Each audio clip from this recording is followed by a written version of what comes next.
Good evening, Walden Committee, and thank you so much for this award. I'd like to begin with a brief selection from my novel, The Monstermologist. A year had passed since I had lost my parents.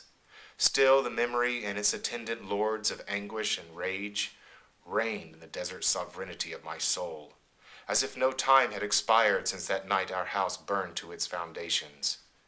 Verily, nigh 80 years later, they still smolder in the ruins, the blackened, twisted corpses of my parents. I hear their cries as clearly now as I hear this pen scratch upon the page, or the hum of the fan upon my desk, or the call of the bobwhite outside my window. I see my father in the final moments of his life. With the same clarity I see that calendar hanging there on the wall, marking the march of my days, or the sunlight shimmering upon the lawn where the dragonflies hover and the butterflies dance.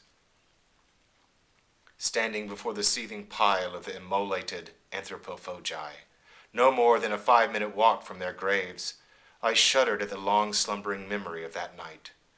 What happened, Malachi had asked me, and I had answered, I ran. And my confession had been true.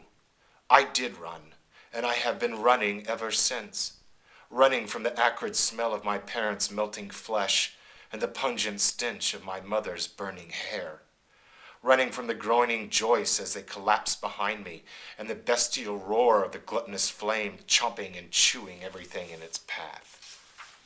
Running, running, ever running, running still, running to this day nearly 30,000 days later, always running. You have heard it said that time heals all wounds, but I have found no succor in its inexorable march, no relief from the crushing burden of my loss. My mother calls my name in the final fiery consummation, victim of no less ravenous a monster than the anthropophagi. Skewered in its scorching jaws, she cries out to me, Will, Will, Will, where are you? And I answer, I am here, mother. I am here. An old man whose body time in its mercy has ground down, whose memory time in its cruelty has left pristine. I escaped. I am bound. I ran. I remain.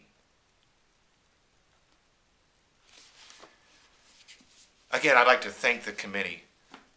This award, to be recognized for your work, is special, and it means more to a writer than practically anything. And I really wish that I could be there tonight to join in this celebration of literacy and literature and books. As I've always said, a writer without readers is just a diarist. But I'm working very hard on the third book in the series right now, and I simply can't get away. So again, thank you, committee. I hope that next year, when you're thinking about books for young people, you'll remember this moment and how all writers have to suffer for their art. Good evening.